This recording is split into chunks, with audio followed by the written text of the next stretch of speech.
Hello everybody and welcome back to Screamers. We've got a little bit of Asian Cup stuff lined up for you this week. Should we get going on it? Let's do it. Let's do it.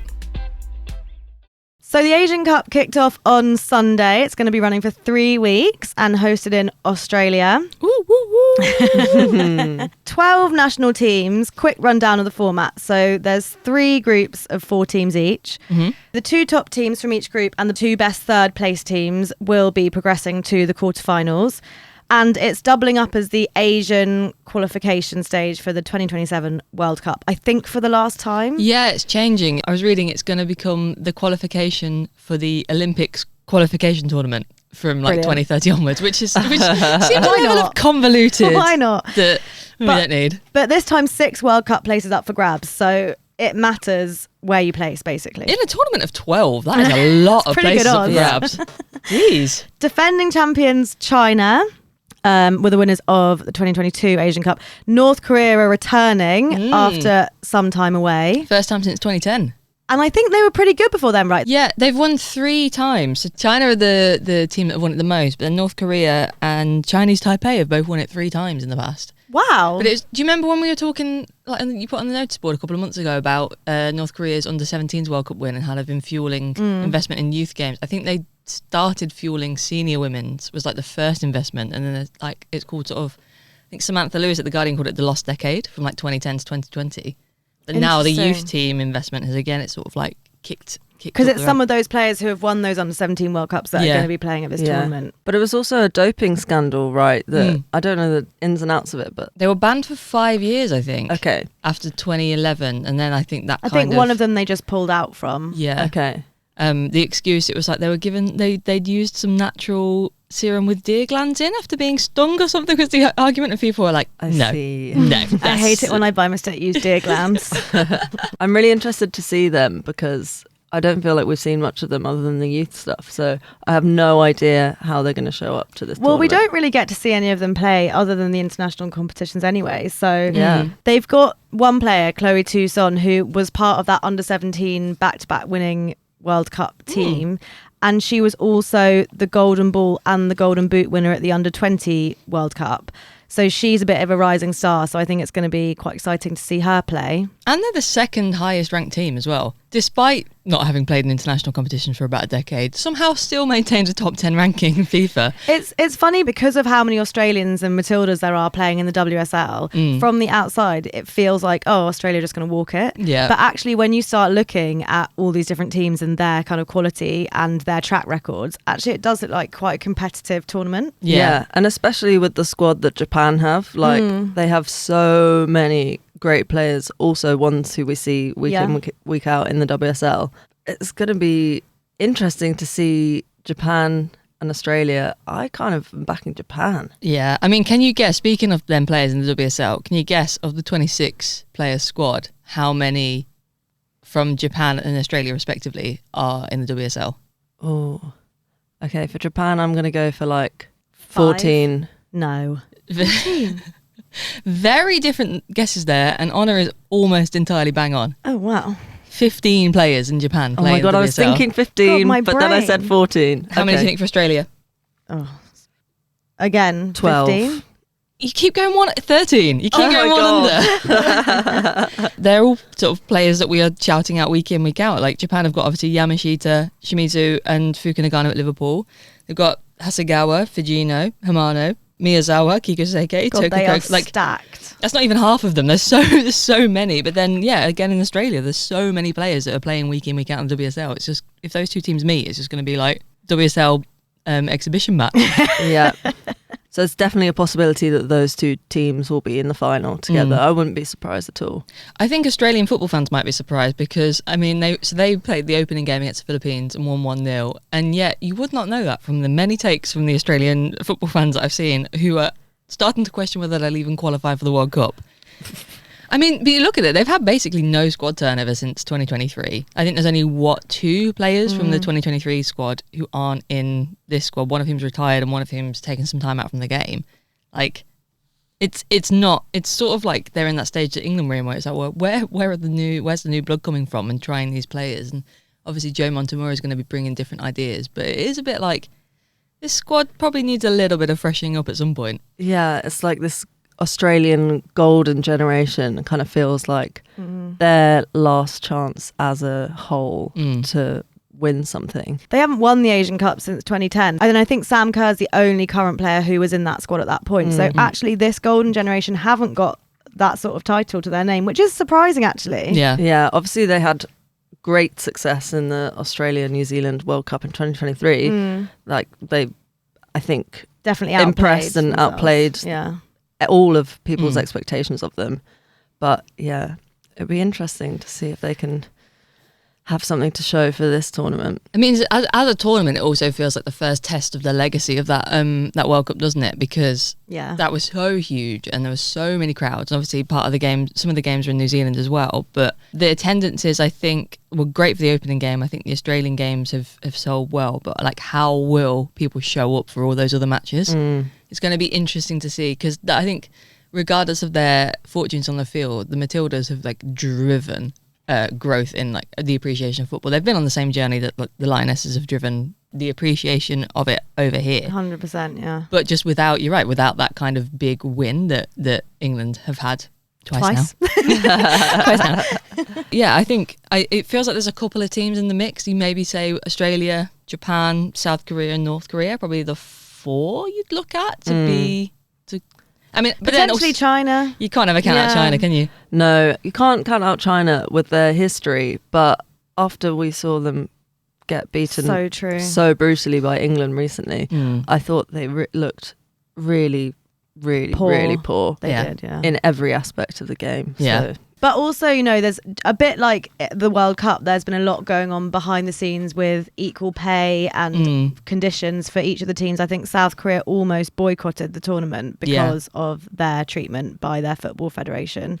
And there's been a collaborative effort from players in all the different teams to try and get equal prize money to the men's competition. So it's not without kind of distractions and controversy, which we've seen before can really affect performance. Yeah. I mean, as well as the sort of tournament-wide stuff, obviously experiences of different national teams, both in terms of their journey to get there and then what they've had to fight through to get there, but also things that are going on like back home for some of these players. That I know in the press conference they were shutting down some questions to Marzieh Jafari, the Iran coach, and the press team are trying to sort of keep the questions on football. But I think Joe Montemurro gave a really interesting answer of like, you know, we want to talk about the football and not the politics, but this is a great chance for us as a football community to come together to support like the Iran national team. And I think already that team was under like intense scrutiny from powers that be in Iran anyway. So I think this is just like it's going to be definitely a difficult tournament for them, but so impressive and cool that they've got there. Yeah, and their coach Jafari, so she also coaches a domestic team as well, but she won in 2025 the AFC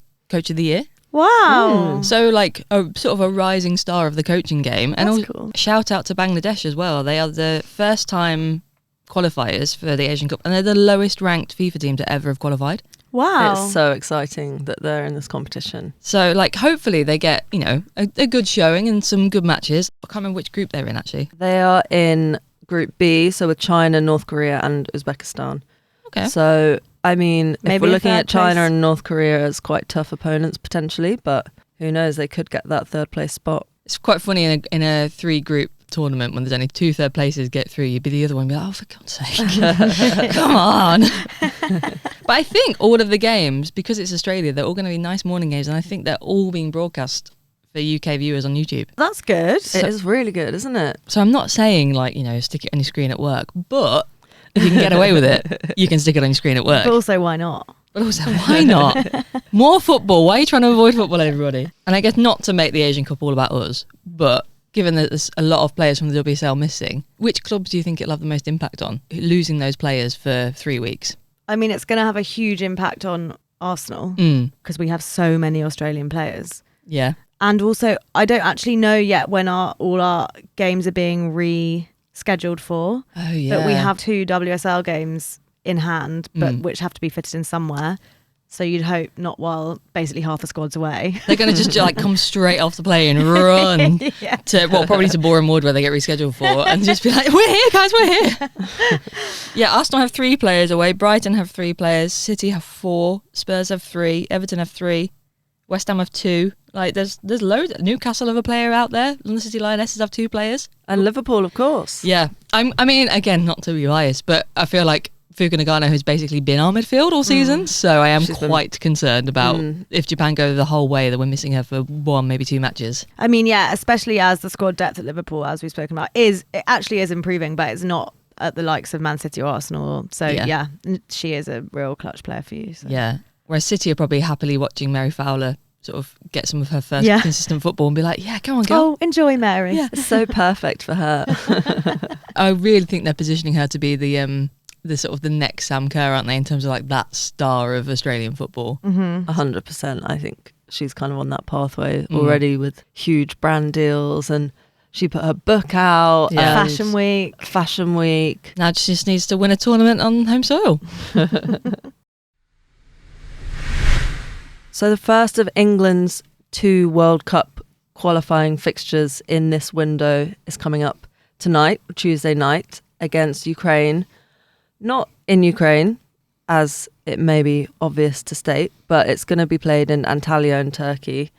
So it'll be interesting to see this matchup. It's been obviously an incredibly tough 4 years for the Ukrainian players. I was reading some quotes from players and the head of women's football in Ukraine in The Observer, and they just said, we've hit 4 years and it becomes boring to talk about the same thing again and again. It's just become so normal. There is a war in Ukraine. They're talking a bit about their matches playing in the league internally. They've tried to schedule them early in the morning so there's less air raid sirens, but still matches are interrupted constantly by air raid sirens, and so they can carry on for 4 to 5 hours, which is just insane. Players are not getting proper night's sleep because they're being woken up again by air sirens, maybe spending the night in bomb shelters. And yeah, I think it's been really, really hard for them as a team to develop a tool in this time period. And there's obviously a lot of concern about the next generation of Ukrainian players coming through as well, because there's hardly any opportunity for young girls to get involved in football, even though the country in general is really, really supporting the women's team. So yeah, a lot of their funding as well has naturally been redirected to defence. And yeah, it's really, really hard for them, but amazing that they are right now playing World Cup qualifiers, even if they can't expect at all to reach the World Cup. It's great to see them still getting out on the international stage. Really puts the waterlogged pitches at Crawley Town into perspective, doesn't it? It really does. I think also on a personal and kind of emotional level for the players, it's such a shame that they have this huge match up against the European champions and they can't do it in front of a home crowd. Yeah. Friend of the pod, Glasgow City, have a Ukrainian player, Nicole Kozlova, who is actually Canadian born but plays for the Ukraine national team and previously did play there before moving to Scotland. And she was saying how it is such a big event for them and it is really heartbreaking that, yeah, they can't do that on home soil and they have to play their international fixtures in Turkey and Poland and, you know, not at home, basically. Yeah. I know lots of men's clubs who've signed Ukrainian players have sort of reciprocal, when we can, we will absolutely like host a friendly with the club that they've signed this player from. It's like, I think there's lots of things being planned for the future. It doesn't really change the right now, does it? But you just hope that, yeah, at some point, World Cup qualifiers will be able to take part in front of those home crowds. Because, you know, England aren't treating it, obviously, you think of not even the turbulence of the past 4 years for this team and how do you prepare for that, but just in terms of like footballing ability, it is an easier game for England to look at. But I do think that, like, you know, they're not treating it as a walkover. They are giving it the respect that it deserves as a World Cup qualifying fixture. So it's quite nice that it's not just being treated as like a fun little sideshow as well. But who do you think Sarina will start? Will she go big? Say, who do you want to win? Yeah. Who's your money on? It'd be a great story if Ukraine won. You really would. Do you want Sarina to go her normal starting lineup, or do you want to see her to throw some new faces in? What do you think she'll do? I don't know what she'll do, but I would love to see Grace Fisk because having missed out on camps before, I think this is the perfect time for her because it is a World Cup qualifier. But like you say, in terms of footballing ability, you would expect England to win this fixture. I mean, anything can happen. But, So I would love to see Grace Fisk in the mix because I think that sort of legacy planning is really important, and I really enjoyed watching her play this season. Taylor Hines too, I think, because I think we need to sort of decide what we're doing with our fullback spots at some point, and I think Taylor Hines needs to probably get some minutes, because no one else really coming down the pipeline except Niamh Charles when she's back from injury. So, and actually Taylor Hines was getting some minutes at Arsenal at the beginning of the season, but that's really dropped off as well. Yeah, Laura Blinkilde-Brown getting some minutes would be very nice as well. I would love to see that. Yeah. Number one fan over there. I'm a big Blinkilde-Browner. You're a big blinker. You're a blinky. I'm a blinky. As well as, of course, Freya Godfrey, who we've all been raving about recently. So fingers crossed for a little look at her, but you never know what to expect from these games from Sarina. Could try out a whole new formation. We could all be completely surprised. But we'll be able to recap and see how right or wrong we were with our lineup predictions next week, as well as, I think, the Iceland game have happened before next week's episode as well. Saturday, right? On the Saturday, yeah. So we'll have a double England game week. For us Honor to will break be down our next woman week. on the ground at that game. Yes. At the world famous City Ground. Where is that again? Where's it happening? Sorry, is that Manchester? I think she was really keen to go to Derby for a game. Or is that, wasn't she? sorry, Glasgow? You have to capture the flavour of the day for us, Honor, and give us a report back afterwards. I will. Maybe I'll do a little match day vlog for you guys. Oh my God, I would love that. Maybe Madonna will be in the crowd again. There's not been a huge amount of football this week, so we're going to put Screamers on the Week on pause for 1 week. Apologies, Lindsay Heaps. I know you were desperate to finally claim the title this week. But shall we take a mega look instead at what's on the Woso Community Noticeboard? There's been lots of stuff flying about, hasn't there? Loads. So I feel like the biggest bombshell is that WAFCON is being postponed, or at least it has been reported by L'Equipe and lots of other news outlets that WAFCON is being postponed, which is meant to start in less than 3 weeks' time. Yeah. The CAF seems to be doing that thing of, like, you know, when you have bad news, but you don't want to be the one that has to tell everybody. So they're telling some people and then they can filter it out. You're like, this is not the way you announce a tournament being rescheduled. They're like, shoot the messenger. Yeah. Shoot the messenger. I mean, we're just seeing like tweets starting to appear to suggest that it was being postponed. I mean, in early February, there were those rumours about it potentially moving to South Africa. Yeah. But then the South African football president came out and was like, no, that's not true. Yeah. Then it went quiet again. And now these rumours have started circulating. It's not even rumours, but news outlets are reporting that it's being postponed. Yeah. It's just crazy that hasn't even been confirmed, given that the teams are already in situ. Lots of them are already playing pre-tournament friendlies. Like, it's kind of crazy. One of the teams was literally told after they had just finished a friendly. Like, how is this respectful to the players at all? How is this respectful to the African women's football? It's absolutely mad. It's appalling. It's the second one in a row as well, because obviously to the non-frequent viewers of African football like ourselves, it seems not very long since the last WAFCON, and that was because that tournament had also been postponed for a year. That tournament was actually WAFCON 2024. Yeah. How can you build the football scene without any kind of consistency and fair treatment of the women's side of the football calendar? I think that's it. It's completely unfair, isn't it? It would be unheard of for a men's tournament to be cancelled this close to the beginning of the tournament. And kind of not officially either. Exactly. Just like you have to sort of work it out yourself. Yeah. Let me just sort of finger in the air and be like, oh, maybe it's being announced today. I don't know. But like, no, because there's no official announcement, no sign of when it's going to be rescheduled to, if it's going to be rescheduled, where it will be rescheduled. Obviously, it's a year before a World Cup, so it's a key tournament to sort of for squads to develop and grow together, but also it's a qualification route for the World Cup itself. So yeah, there's 4 places up for grabs for the World Cup through this tournament. So how you've got to reschedule this tournament in time to be able to then see who is going to qualify for the World Cup, but then also then teams might not qualify directly, but might enter playoffs. So like, where is this going to happen? How are you going to decide which teams are in the World Cup if this doesn't happen? Exactly. And how are they possibly going to reschedule that without throwing so much other stuff out of kilter? Yeah. It seems like there's been absolutely no thought gone into this decision. Have they said the reason why it's being postponed? I mean, they haven't really said anything. No, I haven't heard any reason. No. I think there's maybe rumours that come in so quickly on the tail of men's AFCON. And then I think there's some other kind of invitational tournament happening in April, men's all in football, Morocco. all in Morocco, and just the logistics of it. But I mean, arguably, they really could have seen that coming. And why is the set piece women's tournament the one being kicked and not the like random invitational tournament in April? Like, come on, where's the priorities here?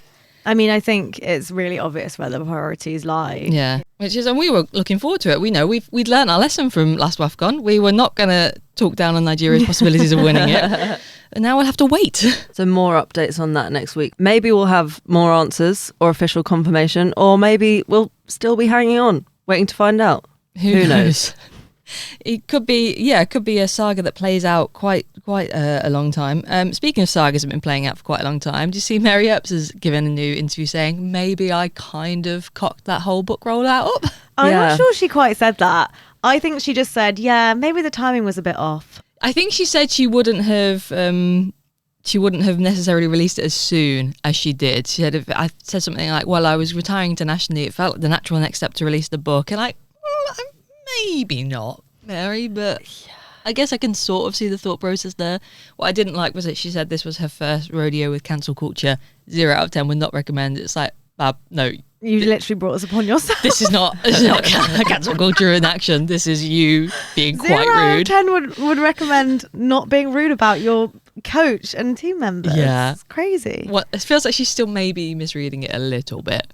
I think it's quite hard, like, unless you're going to come out and be like, yeah, I was wrong, I shouldn't have said that stuff, blah, blah, blah. There's no like good way to, like, you have to do a slightly like weird dance around apology, which is what she's had to do because she's obviously not going to take full responsibility for what happened. So I think in lieu of being properly accountable, she's just been like, yes, well, I guess the timing was a bit funny. Yeah. I think she says she's spoken to Sarina and they've sort of cleared the air, but is not going to make that conversation public. Fair enough. Doesn't seem to have... For once. Yeah. That'll be in book 2. I'm not going to make that conversation public yet. But hitting bookshelves, August 2028. Doesn't seem to suggest that she's spoken to Hannah Hampton, but I guess maybe there's been lots of convos going on behind the scenes. But yeah, I think she acknowledges she really did not handle that well. So... hopefully that's the end of that saga, but who knows, maybe if Mary Earps does eventually leave PSG, because sometimes she says some very confusing things about being over there, kind of talks about it in past tense despite still being there. Maybe she will come back to English football. Maybe Michelle Kang will get her hands on Mary Earps and we'll see her. That does feel like a very Kang-esque signing. That does, yeah. We should do that before the end of the season. We should start predicting who will be in the London City Lionesses lineup next season. Yeah, we should. Let's definitely put a pin in that. Also, quick one, shout out to Missy Bocan, who announced yesterday that she's pregnant. No way! Yeah. Oh my God, I did not see that. Little baby's due September 2026. Wow. Did it in the most like low-key way. It's just her and her partner like painting on what I presume is going to be the nursery, just mum and dad. And you're like... I love how normal this is because the penmanship was very much like people who are not arty just trying to paint mum and dad. That's cute. That is cute, yeah. Wow, congrats, Missy. We've got a few pregnancies in the WSL right now, then. Yeah, it's going to be a... Who are the other ones? Celine Bizet. Oh, yeah. Yeah, and some newborns. There's some babies around. Babies, yeah. Babies and bumps.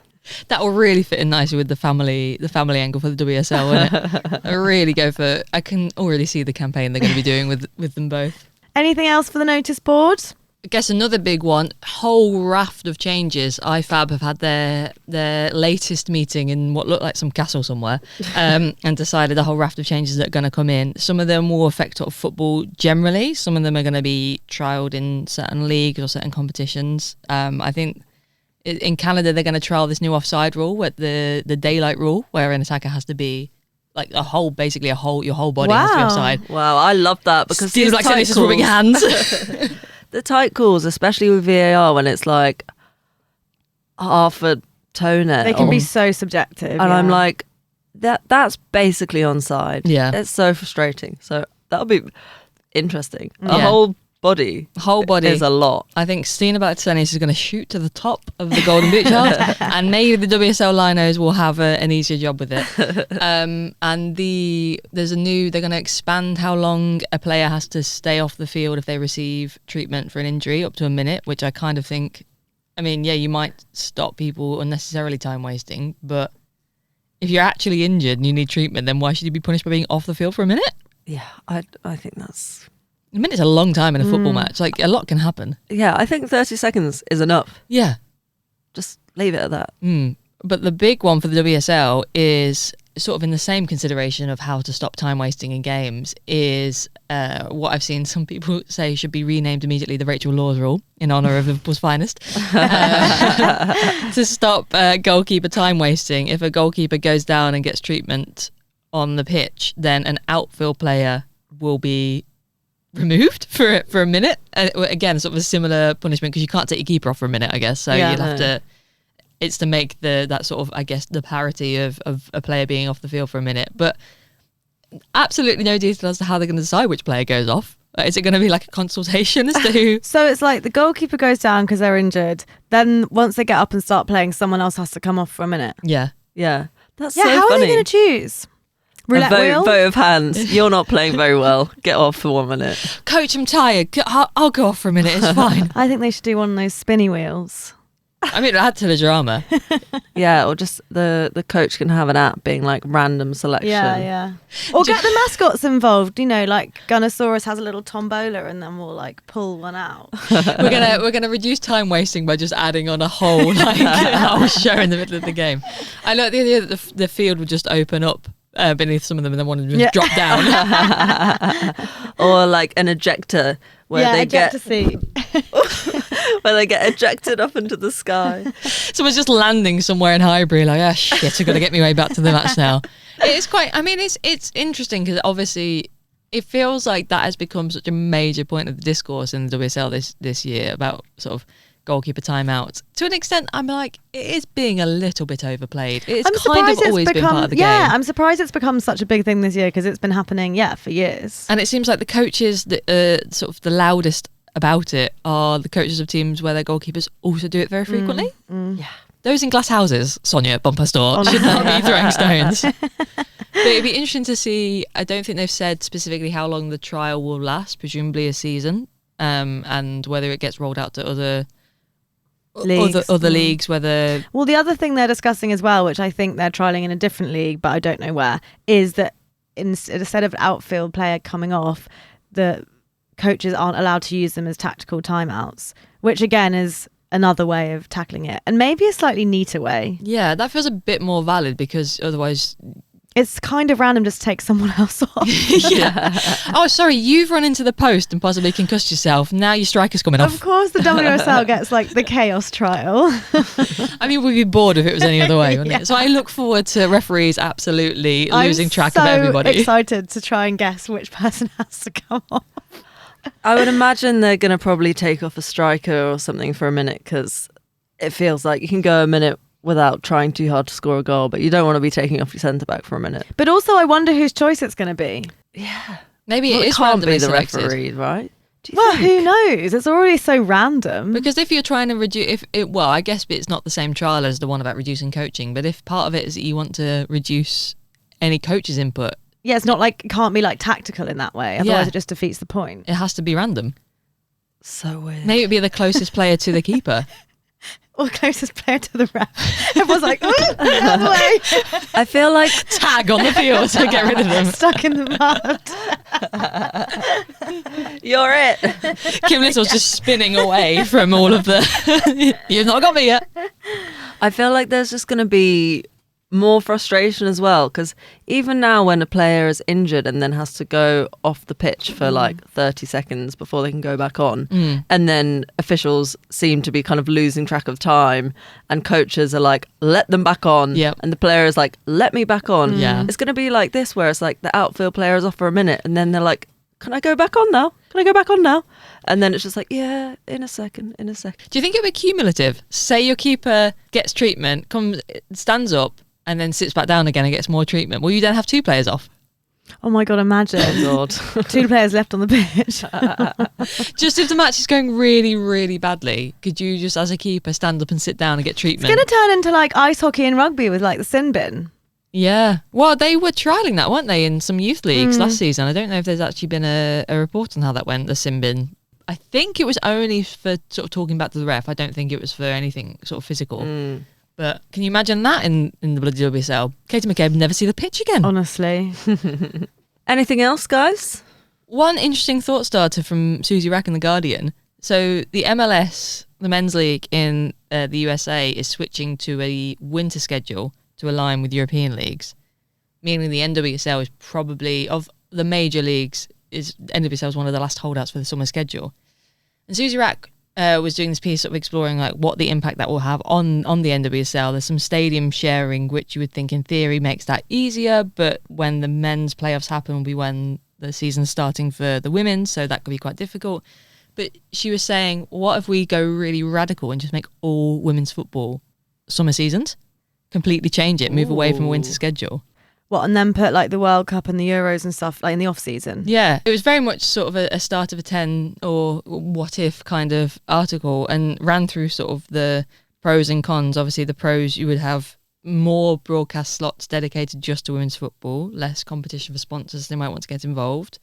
No waterlogged pitches, hopefully. But you'd have to change all football everywhere, and it takes a lot of buy-in, and also that's a period of the year where, you know, people are on holiday. That's what I was going to say. Like, it doesn't feel... I can imagine it would be so nice to have football through the summer, and it does often feel so counterintuitive that we play throughout the worst weather. But that is the thing. If we're trying to grow an audience, you so need routine. And in the summer, that routine really does go out the window. Like, I remember my summer holidays, I wouldn't know if it was like a Saturday or a Wednesday or like, so it's harder to be like, yeah, I'm definitely going to go to the Emirates every Saturday, or, you know, I don't know. I don't want to just be like, oh, it's a terrible idea, because I know so much of that is because it's just not what we're used to. Yeah. But I feel like in terms of growing the sport, maybe it would be cutting its legs off, because like you say, people are just off duty in the summer, aren't they? And yeah, I think it works in the US where you have different seasons for different sports. Yeah. So some sports have winter schedules, some sports have summer schedules. So the idea of the NWSL being a summer schedule was not so different. And obviously the first 4 seasons of the WSL were summer series.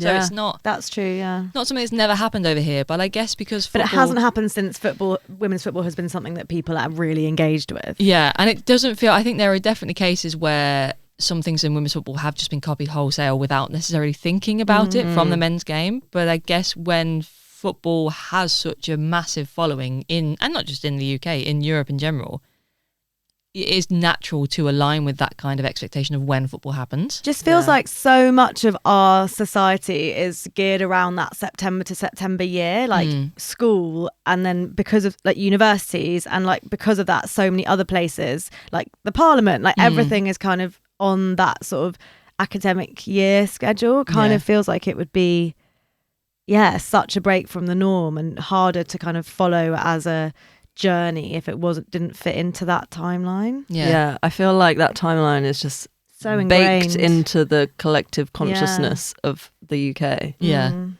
So it was an interesting article. Yeah, I think also, the other thing is in America, soccer or whatever is not as deeply ingrained as it is here, and the fact that men's football has always been on that schedule, or for as long as we can remember has been on that schedule, really does mean something. And I think the women's game going against that so much just wouldn't do it any favors, where I think in the US it's like they kind of started at the same time and they're growing in the same rate, so it's okay, they're doing different things.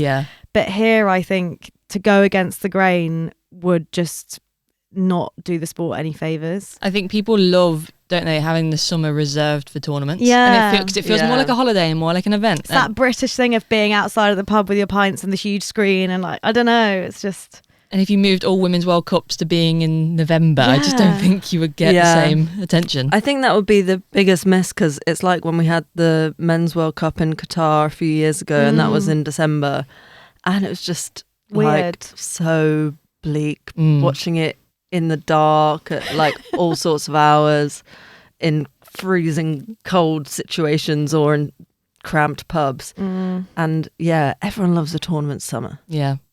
So we'll keep it under advisement, Susie. And the NWSL have got a whole collection of new football kits. I've seen Trinity Rodman is absolutely thrilled with the cherry blossom at Washington Spirit. Apparently she's been asking for it for a while. I mean, it is a lovely kit. It's one of, I think, the best ones of the new raft of them. And it is such an iconic DC moment, the cherry blossoms every year. So, do you know what? I actually had no idea about that. I was like, why are they making a Japanese kit? But that just shows how much I know about DC, I guess. The only other thing I could suggest, having been to Washington DC last year, can't remember when I went, and the White House. You know, Saudis do their thing every season of like pairing an NWSL team with a city in Britain. I think DC could be paired with London, specifically because of when I was walking around the lake in DC, and just this graveyard of lime scooters in the water. So that could also have been on the kit somewhere somehow. A lime green, that would have been quite nice. Yeah, I guess that's too much like their home kit, isn't it? No, that's true. I actually don't think it's the most gorgeous kit. No. I think it could have been, given its cherry blossoms, I think it could have been much more gorgeous. It could have been subtler, I think, is the cherry blossom. That's so funny. I actually thought there could have been way more cherry blossoms. Oh, okay. For me, I'm like, okay, you've got like 10 flowers. How about 200? More. More is more. But Trinity Rodman was absolutely thrilled with it. She posted a video where she was kind of like in disbelief that it had finally happened. So I'm happy for her. I'm happy for her. It's all paying off that she stayed. I love the idea that she was just consistently going to the design department and fucking hell, Trinity Rodman's back again. She was being like, you know that new rule you made for me? I'm going to make you look really stupid if you don't give me a cherry blossom kit. Amazing. I think, Trinity Rodman is so thrilled they've started stocking this type of soft drink in the cafeteria, and she's so thrilled they started doing this. I quite like the Boston Legacy, that kind of bold green. I'm quite fond of that. Yeah, I quite like that. TK Maxx being a sponsor really makes me laugh though. I don't know why. Sorry, actually, TJ Maxx. Sorry, TJ Maxx. Sorry. That is actually the other thing I don't like about the Washington Spirit kit is the CVS Health thing is just so huge. Yeah. It's just like, we are Big Pharma, and just a bit like gross. The sponsors are all a bit Big Pharma. I think the worst one, is it the Utah Royals that have that bank that's the America First Credit Union? You're like, oh, in this day and age, I'm not sure. Do we want America First splashed across our chests? I quite like the new Gotham, is it third kit or the away kit? The sort of wavy blue and red Statue of Liberty. The Statue of Liberty, yeah, that's very interesting. Oh, so it feels like a good third kit. You should go a bit mad on your third kit. Yeah, just go out there. I like the Denver home as well. Is that the home, the green one? Well, I didn't know, because it felt a bit like training kit vibes to me, so I didn't know if they're going to do an actual... Yeah, it's a bit boring, but I think classy. I would like to go to Denver, so maybe I'll put my Denver stocks in now. And you think they won't let you if you talk shit about the kit? Is that what's going on here? Whose is the one? I think it might be the Boston away kit that's sort of black with all the swatches of colour. That's a bit much. No, that's don't like, nice. hate. I have to say, I don't love any of them. I think it's really indicative of how new their football culture is. Yeah. It's so The Angel wild. City one is okay. Which one's the Angel City It's one? the black one with this kind of the flare, this Pink flare. Sol Rosa sunburst pattern. It's okay. It's okay. I love the descriptions they give to these things Yeah, as I'm well. like, sure. Oh yeah, the slight wave represents the tidal moon, and you're like, no, it Honestly. doesn't. It just looks nice. The slight wave represents the journey we're on. Yeah.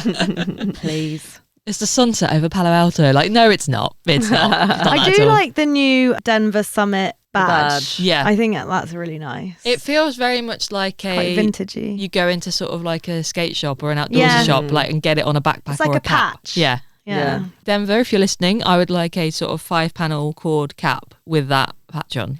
I see that. That's very Denver as well. It's giving Colorado. Yeah. Very Denver, very me. Like, that's the Venn diagram we're looking for here. Very cold brew. Yep. Very corduroy cap. Yep. You're just describing me to a T. Keep Yeah. going. It's almost like we've had a podcast together. That is all for Screamers this week, but come back next week when we will be going over the 2 England World Cup qualifier games and checking back in on the Asian Cup. But until then, Follow us on Instagram and TikTok and YouTube at @screamers_pod, or write us an email at screamerspod@gmail.com. And don't forget to follow, rate and review wherever you're listening to us so we can find even more women's football fans. Bye. Bye. bye-bye.